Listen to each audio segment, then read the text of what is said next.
난지 석 달 만에 갈대 상자에 담겨 나일강에 보내졌던 모세. 애굽의 파라오의 한 공주가 이를 발견하고 입양을 합니다.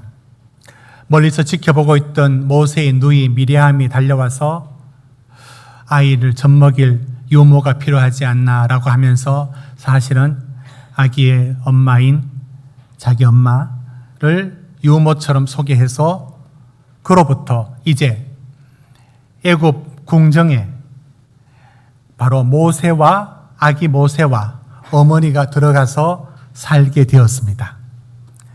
이 이야기가 2장 10절까지 나와 있는데 갑자기 11절엔 이 애굽에서의 40년은 훌쩍 건너뛰어서 11절에 보면 모세가 장성한 후에라고 하면서 갑자기 40년을 건너뜁니다.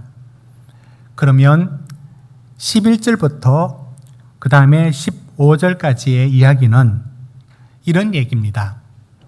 모세가 그 애굽에서 나와서 어떻게 미디안으로 도망을 가게 되었는가, 이제 그 얘기를 해주고 있습니다.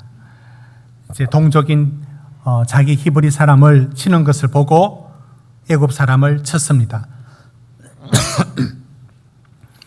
그 일로 도망을 가서 미디안으로 갔다. 그게 이제 15절까지의 이야기입니다. 저는 여기서 모세의 얘기가 굉장히 너무 40년 단위로 너무 짧게 나와 있다는 생각이 먼저 듭니다. 먼저 석 달 만에 갈대 상자로 애굽의 궁정에 들어갔던 모세가 갑자기 11절에 장성한 후에 이걸 계산하면 40입니다. 모세가 40에 이제 애굽에서 나와서 미디안으로 가게 되었다. 그리고 미디안에서는 얼마나 머무르냐면 또 40년을 머뭅니다. 그 얘기가 간단히 나와 있습니다. 성경에 한 사람의 얘기가 전기가 아니기 때문에 전체를 다루지 않는다는 것은 알고 있습니다. 그렇지만 어떻게 40년 모세가 애굽에 있었는데 그러면 이제 하나님이 일하실 때가 된 거 아니에요? 제가 이제 이상하게 여기고 던지는 질문은 이겁니다. 하나님께서 모세를 들어서 사용하시려는 계획을 갖고 계시지 않습니까? 그러면 애굽에서 40년이 좀 부족한가요? 거기서 최고의 교육을 다 받았는데 근데 그게 부족하단 말인가? 왜 또 다시 미디안으로 보내요? 지금의 사우디아라비아 쪽 그쪽으로 보내요. 40년을 또 보내게 됩니다. 그러니까 히브리 민족이 애굽에서 종살이하고 살고 있던 그들이 얼마나 구원을 갈망하고 있었고 정말 우리를 살려주기를 탄식하며 기다리고 있던 그 하나님의 백성들, 하나님께서 야곱의 후손들을 통해서 그들을 세웠지 않습니까? 애굽에서 번성시켰지 않습니까? 그런데 그들이 종살이하면서 죽는다고 아우성을 치고 있습니다. 그러면 하나님께서 일하시려면 모세를 애굽으로 보내어 일하신다는 것은 여기까지는 알겠습니다. 40년 길지만 그를 장성하게 키워서 이제 사용하시겠다 이 생각까지는 누구나 할 수 있습니다. 아니 그런데 그런 모세를 쓰시지 않고 다시 미디안 광야에 보내서 이게 언제냐? 여러분 3장 1절 한번 보십시오. 3장 1절 우리 같이 읽습니다. 시작. 모세가 그의 장인 미디안 제사장 이드로의 양떼를 치더니 그 떼를 광야 서쪽으로 인도하여 하나님의 산 호렙에 이르매. 여러분 이게 언제냐면 모세가 80세입니다. 80년. 와, 정말 하나님 우리의 울부짖음에 응답하소서 라고 기다리는 이스라엘 편에서는 하나님의 구원의 시기가 너무 더디게 가는 겁니다. 모세를 석 달 된 모세를 애굽에 보냈으면 좀 빨리 키우든지. 어떻게 빨리 키워요? 그러니까 여러분, 다윗도 10대에 골리앗을 물찌르고 국민 영웅이 되었지 않습니까? 그 길로, 왕의 길로 들어서지 않습니까? 이렇게 좀 하나님 좀 서둘러서 빨리 좀 하시면 좋은데, 아니 왜 또 미디안이 뭐란 말입니까? 여러분, 이 상황을 알고 읽으면 어떤 기분이 드느냐면 이런 기분을 한번 전달해 보고 싶습니다. 유격장에서 1년에 이제 한두 번 들어가는 유격장에서 군인들 훈련을 받다가 조교들이 어떻게 하느냐면 하루 종일 어차피 뭐 이래도 하루고 저래도 하루고 그건 마찬가지지만 이제 PT 체조를 시켜요. 그러면 이렇게 말합니다. 자, 몇 번? 500번. 자, 500번입니다. 하면서 앉았다 섰다 이렇게 팔을 쭉쭉 펼치면서 500번을 하는데 마지막 순서는 구호를 외치지 않습니다. 이렇게 말을 해요. 대충 약하게. 그러면 열심히 합니다. 480, 490, 498, 499. 그 다음에는 다들 500 나오면 안 된다는 걸 다 알고 있는데 한 200명 PT 하는데 누군가 한 명은 500해요. 그러면 다리에 힘이 쭉 풀리면서 쭉 주저앉아요. 그러면서 저놈 봐라 하면서 이제 다들 한마디씩 합니다. 몇 번? 이제 1000번 이렇게 넘어갑니다. 이때 들었던 그 좌절감 같은 거. 이게 바로 아니 그 종살이에서 사내 아이들을 죽여가면서 하는 이 이스라엘 백성의 그 고통에 하나님 응답을 하시면 좋습니다만 노예로 살고 노예로 죽더라도 40년은 하나님께서 모세를 키워야 되니까 기다려준다 합시다. 그런데 또 40년이 뭡니까? 이건 말도 안 되지 않습니까? 기다리는 이스라엘 편에서는. 저는 바로 이 지점을 오늘 얘기를 나누고 싶은 겁니다. 우리도 미디안의 시간이 있기 때문입니다. 미디안은 허송세월이고 아무리 기다려도 해결될 기미가 없는, 기도 많이 했는데 똑같은, 그리고 어떤 문제는 해결되지 않는 채로 수십 년이 가는 그런 문제와 그런 기도를 안고 있는 성도들에게 오늘 모세에게 미디안의 시간에 무슨 의미가 있는가에 대하여 생각한다는 것은, 저는 이 미디안이 무슨 의미가 있는지를 여러분 인생 속에는 반드시 하나님은 미디안에 보내는 시간들이 있습니다. 허송세월 같은 40년, 도대체 장인 어른 나이 80이 되도록, 모세는 80이 되도록 장인 어른의 양을 치면서 왔다 갔다 일합니다. 애굽에서 왕자로 자란 모세가. 이 세월은 어떻게 설명이 가능합니까?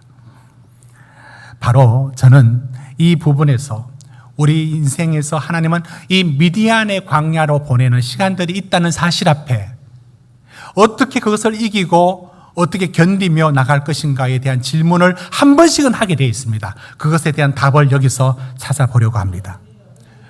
우리는 우리가 갖고 있는 어떤 문제에 대해서 신속한 해결을 원하고 기도의 응답도 즉시 되기를 원합니다. 우리는 긴 것을 좋아하지 않습니다. 우리는 단기 코스를 좋아하고 우리는 빨리 속성으로 빨리 이루어지는 걸 좋아합니다. 그런데 하나님은 그 시간들을 우리가 원하는 조급한 마음대로 응답하지를 않습니다. 여러분 TV 불후의 명곡인가 거기에 지난주인가 저지난주인가 13살 정동원 트로트 가수죠. 가 무슨 노래를 부르느냐면 이 풍진 세상 만났으니 우리 할 일이 무엇인가, 그 노래를 참 절절한 그 표정으로 눈을 떴다 감았다 하면서 막 그렇게 불렀어요. 물론 여기 이제 거기에 다른 사람들도 같이 부르면서 중요한 소절은 정동원이 13살짜리가 제가 그 노래를 부르는 걸 보면서 그래, 동원이는 이 풍진 세상을 어떻게 살아왔지? 아니 저 노래 부르면서 이 풍진 세상 할 때 그 얼마나 힘든 삶을 저렇게 잘 표현할까? 그러면 제가 궁금한 건 이거예요. 그때 이 풍진 세상을 경험 안 한 동원이가 어떻게 13살 그 인생에서 그 감정을 만들어내요? 그러면 그때 직접 경험이 없더라도 간접 경험이 가능합니까? 그러니까 어머니, 아버지한테 아주 혼났던 일, 그거 생각하면서 그 감정을 대치해서 그 정서를 가져왔을까? 이런 생각을 해봅니다. 그게 요즘 트로트의 열풍 속에 아이들도 나오더라고요. 그런데 그 이름 보니까 아이들이 나와서 부르는데 그 보릿고개도 부르더라고요. 보릿고개. 아야 뛰지 마라 배꺼질라 가슴 시린 보릿고갯길 주름배 잡고 물 한 바가지 배 채우시던 그 세월을 어찌 사셨소 이렇게 하는 거. 인생 풍파 겪은 진성이 씨가 부르면 알겠는데 애가 보릿고개를 그렇게 참 마음 울리면서 불러요. 여러분은 어떻게 생각하십니까? 저는 그 장면을 볼 때마다 약간 마음이 불편해집니다. 그건 이런 이유 때문입니다. 아이가 뭐 나이 어리다고 제가 가수 못하는 법이 있습니까? 그걸 무시하는 것도 아니지만 이런 부분에서 마음이 불편해집니다. 여러분, 이제 우리는 세월이 만들어내는, 세월이 아니고는 만들 수 없는 어떤 우리 속에 어떤 가치나 정서를 세상은 이걸 무시해요. 일찍이 우리 사회가 옛날 어른들한테 물어서 살았습니다. 농경사회가 특히 그랬죠. 어떻게 물대입니까? 파종은 어떻게 합니까? 이럴 때는 언제 농사 어떻게 해야 됩니까? 모든 걸 물었습니다. 여러분, 묻는데 그 권위가 있고, 묻는 자리가, 답을 하는 사람이 권력이 있고 권위가 있습니다. 그런데 이제는 아무도 묻지 않습니다. 우리 아버지는 구글이고, 우리 어머니는 네이버입니다. 이제는 아버지, 어머니의 그 수십 년 살아왔던 경험들, 죄송하지만 필요 없게 되었어요. 그래도 우리는 이렇게 키우고 싶다라고 하지만 여러분, 아무도 듣지 않습니다. 그 말하고 있을 때 집에 와서 네이버 검색합니다. 친절한 네이버 엄마가 더 잘 알려줍니다. 우리는 우리의 지식을 우리 윗대 살았던 우리의 부모, 우리의 어른들한테서 찾지 않는, 이제 그래서 존경하지 않는 시대가 되었습니다. 지식적인 부분에서. 그러면 남은 것은 시간만이 만들어낼 수 있는 그의 정서와 감정인데, 아니, 이것마저도 생략이 가능하단 말입니까? 이것마저도 무한 복제가 가능해서 보릿고개를 부르고 이 풍진 세상을 13살짜리가 불러대면, 그리고 그게 좋다라고 말할 때에 우리는 뭔가 잃어버렸다는 생각, 아니, 남들은 모르겠지만 저는 뭔가 크게 지금 잘못하고 있다는 생각이 들었습니다. 세월이 가야만 묻어나는 그 어떤 것을 흉내내고 만들 수 있는 것으로 대체해버리면 그나마 남아있는 어른들의 존경의 작은 분량까지도 아이들한테 넘겨주는 것밖에 되지 않습니다. 제가 이 얘기를 하려는 뜻은 다른 것이 아니라 오늘날의 시대는 무언가 기다리고 시간이 채워주는 그 주름이 잡혀야만 나오는 그 인품, 주름이 들어간 인생 속에서만이 나오는 그 어떤 것이 가치를 전혀 고려하지 않고 아주 값싸게 여기고 있습니다. 기도에 있어서도 마찬가지입니다. 기다리고 기도하고 인내하면서 얻어지는 그 무엇을 기다리지 않고 우리는 즉각적인 것을 바라는 시대가 되었습니다. 여러분, 그런데 왜 하나님은 즉각 응답하지 아니하시고 40년은 그렇다 치더라도 도대체 숨 넘어갈 듯한 그 히브리 민족의 고통 속에서 다시 40년을 기다리게 한다는 게 말이 됩니까? 라고 이 질문을 던진 후에 왜 하나님은 모세를 미디안으로 쫓겨가서 거기서 40년 보내게 했을까의 답을 찾아보려고 합니다. 첫째, 둘째가 중요한데 저는 첫째보다 둘째가 중요합니다. 그러나 첫째도 이런 이유가 있다고 봅니다. 첫째, 여러분, 하나님은 당신의 시간표를 우리한테 말해주지 않습니다. 2024년도에 당신은 이런 암이 걸릴 텐데 3년 투병 후에 나을 것이다 라고 일러주는 법이 없습니다. 우리는 2023년 6월에 생겼던 그 문제가 당신이 아무리 해결해도 안 되다가 5년 후에 해결된다 라는 응답을 하나님은 절대 주시지 않습니다. 주시면 좋을까요? 그 얘기 듣고 우리의 시간은 어떤 행복을 누릴 시간이 있을까요? 어쩌면 지금 한 번이라도 웃을 수 있는 것은 내일을 모르기 때문에 웃는 것 아닙니까? 하나님은 시간표를 우리한테 주시지 않습니다. 그런데 왜 모세를 미디안에 보내서 다시 이스라엘 편에서는 40년을 더 기다려야 되는가에 대해서 우리는 정말로 발을 동동 구르면서 응답하지 않는 하나님의 시계를 보고 답답히 여기지만 하나님은 뭘 고려하고 있는지 아십니까? 우리가 생각지도 않는 모든 것을 고려하고 있습니다. 간단히 말씀드리면 출애굽하면 어떻게 됩니까? 하나님은 애굽을 심판해야 되는 겁니다. 출애굽하면 어디로 가야 됩니까? 가나안을 심판해야 됩니다. 하나님은 애굽마저도 아직도 죄가 더 자라야 되고 아직도 심판의 때를 기다려주고 아직도 돌아올 기회를 주시고 있는 것이고 들어가서 출애굽해서 가야 될 가나안 땅에도 아직 하나님의 때가 멀었습니다. 이것을 창세기 15장 16절은 이렇게 말합니다. 우리 같이 읽어봅시다. 시작. 내 자손은 4대 만에 이 땅으로 돌아오리니 이는 아모리 족속의 죄악이 아직 가득 차지 아니함이니라 하시더니 보십시오. 여기 아모리 말하는 가나안 땅을 말합니다.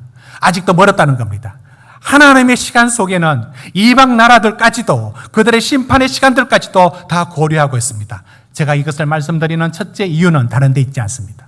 우리는 미디안이라는 정말로 말도 안 되는 허송세월 같은 시간을 왜 주시느냐라고 할 때 하나님은 우리가 생각할 수 없는 수많은 것들을 고려하고 있으며 수많은 시간들을 맞추어 가고 있습니다.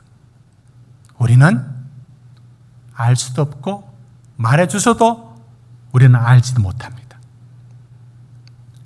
요나가 그렇게 미워하는 아수로 망하도록 언제 망하나 지켜보고 있을 때 박능쿨이 쑥 자라서 이 더위 같은 더위에 그늘을 만들어주니까 시원해서 아우 좋다라고 하다가 박능쿨이 벌레를 파먹어서 박능쿨이 갑자기 시들어졌습니다. 그래서 짜증을 냅니다. 아 이거 더워 죽겠네 하면서 빨리 왜 니느웨가 안 망하지? 빨리 망해야지 보고 있을 때 하나님께서 무슨 말씀을 해주시느냐면 요나서 말씀 띄워보십시오. 이렇게 말했습니다. 우리 같이 읽읍시다. 시작. 여호와께서 이르시되 내가 수고도 아니하였고 재배도 아니하였고 하룻밤에 났다가 하룻밤에 말라버린 이 박능쿨을 아꼈거든.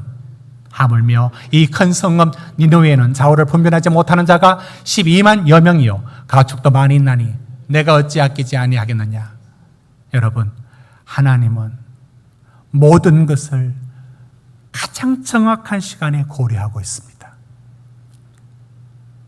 이 부분들은 우리 인생에 있어서도 알지 못하는 수많은 시간들이 하나님이 고려되고 있습니다. 그런데 이제 더 큰 이유를 말씀드려야겠습니다. 여러분, 모세를 왜 하나님은 최고의 교육을 받았지 않습니까? 애굽에서. 지금 우리나라 대기업에서 삼성 이재용, 현대 정의선, SK 채태원, LG 구강모 4대 그룹, 10대 그룹까지 공통점, 그 후계자로 올라왔던 모든 사람들이 하나같이 미국 경영대학원, 예를 들면 유명한 경영대학원이 시카고대의 부스 스쿨이라든지 펜실베니아의 와튼 스쿨이라든지를 과정을 밟아서 최고의 교육을 받아서 경영에 대한 마인드를 갖고 준비해서 들어옵니다. 그런 이유가 뭡니까? 그게 바로 그 모세가 애굽에서 왕자로 있을 때 누가 파라오의 왕위를 이어받을 것인가에 대한 경쟁이 항상 있습니다. 그리고 최고의 교육을 거기서 다 받습니다. 우리는 후대의 이집트보다 고대의 이집트가 더 화려했다는 것을 압니다. 그 최고의 문명 속에 최고의 학문을 다 배웠습니다. 모세가 그런 탁월한 사람이었습니다. 자, 그런 모세가 갖고 있는 생각이 여러분 참 무서운 생각이 모세에게 들었습니다. 뭐냐면 애굽의 왕자인데 언제부턴가 내 민족이 히브리 민족, 종살이하고 있는 히브리 민족의 피가 흐르고 있다는 자기 정체성에 대한 혼란을 겪습니다. 여러분 그게 무슨 이유라고 보십니까? 어머니 친모 요게벳이 일러줬다고 봅니까? 그러기에는 3살 젖대고는 돌려줬을 것 같은데 이후에 간혹 만나게 했을까요? 예를 들어 모세가 잠을 못 잘 때 파라오의 공주가 키우던 유모를 다시 불러서 이때는 어떻게 하지라고 도움을 조금씩 구했던 식으로 한 번씩 만났을 때 무슨 얘기를 해주지 않았을까? 모세야, 우리 민족은 그런 짐작은 해볼 수 있습니다. 틀릴 수 있고 맞을 수도 있습니다. 디즈니랜드에서 이집트 왕자에서는 그런 상황을 상상해서 만난 거로 나옵니다. 그 다음 두 번째, 마음 따뜻했던 파라오의 딸이 모세야 라고 이름을 지었어요. 어느 날 말해주지 않았을까요? 네 이름이 왜 모세냐고. 사실은 하면서 그의 출생의 비밀을 말해주지 않았을까요? 말 안 할 수 없겠죠. 여러분 이것도 짐작인데 오늘날의 입양 얘기로 들어오면요, 어렸을 때 아주 어렸을 때 데려왔어요. 그러면 크면 얘기해야겠다 했는데 그 기회를 놓치고 언제 해야 될지를 놓치고 청년이 다 됐는데도 말하지 않았습니다. 그러면 그 아이가 내가 입양되어 왔는지 모를까요? 압니다. 자신이 들어가면 뚝 끊기는 대화, 남아있지 않는 어린 시절의 사진들, 어떤 부분에서는 가족과 연결되지 않는 이야기들, 자랄수록 달라지는 외모, 혈액형, 모든 것은 다 말해줍니다. 모세가 40 될 때까지 그 이전부터 틀림없이 그의 출생의 비밀을 들었을 겁니다. 그리고 선택할 수 있었을 겁니다. 그게 무슨 상관이야? 나는 애굽의 왕자로 살 수 있었을 건데 이상하게도 그 속에 끊임없이 내 민족은 히브리 민족이야 라고 하는 의식이 자라고 있었습니다.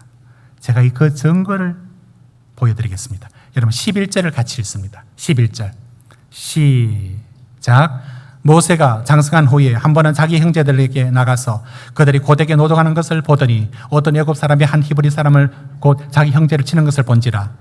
여러분 모세가 이때 40 됐을 때 일어난 얘기를 말하고 있습니다. 그런데 자기 형제란 말을 씁니다. 자기 형제를 말합니다. 그런데 애굽 사람하고 애굽 사람이 히브리 사람을 치는 것을 보고 자초지정을 따지지 않고 모세가 이 상황을 어떻게 판단하느냐면 저 애굽의 관리인이 우리 민족 히브리 사람을 종살이 시키면서 저렇게 못 살게 구는구나 라는 상황으로 판단합니다. 11절에 모세가 하는 행동은 상황을 어떻게 판단하느냐면 누가 옳고 그러냐의 자초지정을 묻지 않고 이미 들어있는 자기 의식, 우리 동족이 맡고 있구나, 저놈 봐라, 애굽 저놈들 봐라 하는 이 생각으로 이 문제를 파악해서 12절 보십시오. 둘이 번 살피다가 애굽 사람을 돌로 쳐 죽이고 모래에 파묻어 버렸습니다. 여러분 이 행동이 왜 나올까요? 모세의 눈에 자기 형제가 나가서 노동하는 것이, 고되게 노동하는 게 왜 눈에 들어옵니까? 히브리 민족의 정체성이 생겼기 때문에 아니겠습니까?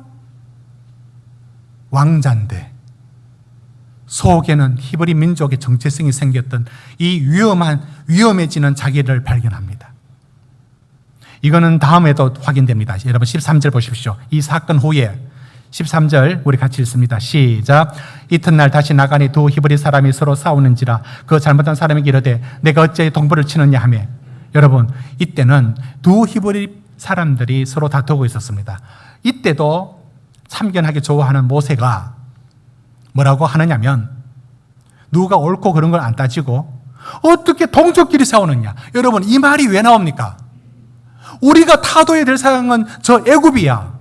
동족끼리는 무조건 합쳐야지 라는 마음이 왜 생겼을까요?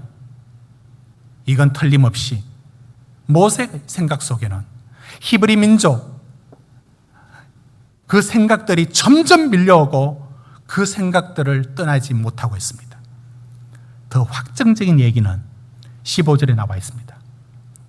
15절 같이 읽습니다. 시작. 바로가 이 일을 듣고 모세를 죽이고자 하여 찾는지라 모세가 바로의 낯을 피하여 미디안 땅에 머물며 하루 우물 곁에 앉았더라. 여러분, 파라오의 아들, 절대 권력자의 아들, 그 왕자가 애굽 한 사람을 어쩌다가 죽였다라고 해서 그 아버지 파라오가 모세를 죽인다고요? 그런 일은 없습니다. 이것은 파라오가 왜 모세를 죽이려고 들었냐면, 내가 키운 놈이 호랑이 새끼네. 저놈이 애굽을 뒤엎으려고 하고 있어. 이 단서가 잡혔기 때문에 파라오가 지금 들고 나온 겁니다. 그러면 지금 이 모습에서 우리는 알 수 있습니다. 모세는 이렇게 생각하고 있었습니다. 영웅 심리가 다분히 있습니다. 그건 어떤 사람도 배우지 못한 최고의 배움을 얻었고 실력은 있는 데다가 내 민족은 히브리 민족이라고 그러면서 애굽에 대해서 굉장히 반감을 갖고 있는 정서가 들어와 있습니다. 이게 모세입니다. 모세는 한마디로 자기 혈기로 몇 사람 쳐 죽이듯이 애굽을 보복하고 싶어 합니다. 동족의식으로. 그런 영웅 심리가 다분히 깔려 있고 뭐라도 할 듯이 다 간섭하고 참견하면서 내가 영웅처럼 났습니다. 이게 모세였습니다. 모세 마흔에 세상도 들고 들었다 놨다 할 만큼 무서움이 없었던 모세입니다. 그런 모세를 하나님이 사용하시지요. 사용하지 않습니다. 사용하지 않습니다. 그래서 40년의 긴 시간을 미디안에서, 이 40년이 뭡니까? 이 40년을 무디 선생은 모세 인생을 이렇게 표현했습니다. 한번 띄워주십시오. 무디 선생은 모세 인생을 40년 이렇게 말하면서 이렇게 말합니다. 애굽에서 보낸 40년은 뭐라도 할 것 같은 자기 자신이 something, 난 뭐라도 할 것 같은 존재로 생각했습니다. 그런데 하나님은 그런 모세를 너 아무것도 아니야. 아무것도 아니야 라는 나싱의 40년의 미디안으로 던져버립니다. 그 40년이 없었다면 출애굽하여 광야 40년 갈 때 나는 아무것도 아니지만 하나님이 에브리싱, 당신의 모든 것에 모든 것이 되십니다라는 믿음이 여기서 나왔다라고 말합니다. 만약에 저 중간에 우리가 생략시키고 싶은 저 미디안의 40년, 아무 일도 되지 않는, 아무것도 이루어지지 않는 이 40년에 무슨 의미가 있느냐라고 하면 nothing을 만듭니다. 아무것도 아니야. 나는 아무것도 아니야. 아니, 내 아무것도 아니다라는 그거 하나 일러주려고 40년이 필요합니까? 우리는 하나님이 시간이 만들어내는 가치를 무시한다고요. 그 지루한 시간이, 그 응답 없는 수많은 시간들이 무엇을 만들고 있는지, 그 미디안에서 모세를 만드시는 하나님을 받아들이지 않는 오늘 우리가 그러합니다. 우리는 우리의 시간 속에 미디안을 제일 싫어하고 우리는 허송세월이라고 딱지를 붙입니다. 거기서 나는 아무것도 아니야. 마치 야곱이 야복강에서 말하죠. 난 아무것도 아니지.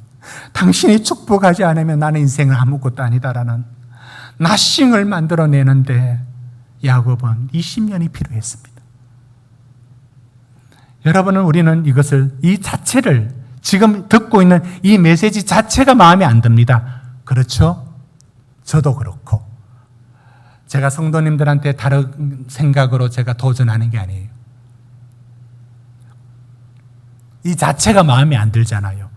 그게 무슨 그런 가치가 있느냐고. 그런데 하나님은 이 시간을 생략시키지 않습니다. 출애굽기 말씀은 일부러 PPT 하지 않고 우리 찾아보려고 했습니다. 여러분, 이거 무엇이 만들어내는지 아십니까? 넘겨보십시오. 출애굽기 14장 9절을 찾습니다. 출애굽하여 나올 때 뒤에서 애굽 군대가 쫓아오는 얘기입니다. 14장 9절입니다. 파라오의 병거들이 뒤따라옵니다. 그런데 어찌합니까? 그들 앞에 섰을 때는 홍해가 딱 가로막고 있습니다. 11절 보십시오. 이스라엘 백성들은 내내 하는 말이 있습니다. 왜 우리를 애굽에서 죽게 놔둘지 광야로 데리고 왔느냐라고 원망합니다. 앞에는 홍해가 무심히 펼쳐져 있습니다. 이때 모세가 이런 말을 합니다. 여러분 13절 14절 같이 읽습니다. 시작. 모세가 백성이 이르되 너희는 두려워하지 말고 가만히 서서 여호와께서 오늘 너희를 위하여 행하시는 구원을 보라. 너희가 오늘 본 애굽 사람을 영원히 다시 보지 아니하리라. 여호와께서 너희를 위하여 싸우시리니 너희는 가만히 있을지니라. 여러분, 이 답답한 공공에 처해 있을 때 모세의 이 믿음이 어디서 나오는지 아십니까? 미디안의 40년. 나는 아무것도 아니지만 하나님은 하십니다라는 그 믿음이 수백 번 나는 아무것도 아니야. 나는 내 힘으로 내 인생을 살 수가 없어. 나는 자녀들의 문제까지도 내 마음대로 안 되더라고. 사업도 내 뜻대로 안 되더라고. 내 인생은 내 계획대로 안 되더라고를 수백 번 반복하는 게 무슨 의미가 있느냐고요? 그러면서 그제서야 우리는 하나님 당신이 에브리싱입니다. 당신이 아니고는 나는 답이 없습니다. 이 놀라운 자리에, 믿음의 자리에 오게 하는 것은 미디안의 시간입니다. 저는 어떤 누구도 믿음의 경지에 선 사람들은 미디안의 시간을 보내게 됩니다. 사랑하는 성도 여러분, 오늘 이 말씀을 기억하십시오. 왜 미디안의 40년을 허송세월처럼 보내게 하느냐? 하나님은 듣고 계시고 보고 계십니다. 그리고 하나님의 시간표가 정확합니다. 우리가 발을 동동 구리는 심정이 되어서 애타하지만 하나님은 이 모든 일을 알고 계십니다. 그린 후에 하나님은 우리에게 이 응답으로 말씀해 주실 겁니다. 다시 돌아옵니다. 여러분, 이제 2장 24절 25절을 함께 읽고 말씀을 맺겠습니다. 2장 24절 25절 같이 읽습니다. 시작. 하나님이 그들의 고통 소리를 들으시고 하나님이 아브라함과 이삭과 야곱에 세운 언약을 기억하사 하나님이 이스라엘 자손을 돌보셨고 하나님이 그들을 기억하셨더라. 여러분 24절을 이렇게 오해하지 마십시오. 까맣게 있다가 내가 잊어버렸네. 아유, 내가 모세를 빨리 보내야 되는데 미디안에 잘못 보내서 잊어버렸네. 이스라엘 백성들 잊고 있었네. 이제 생각났네. 여러분, 그런 게 아니에요.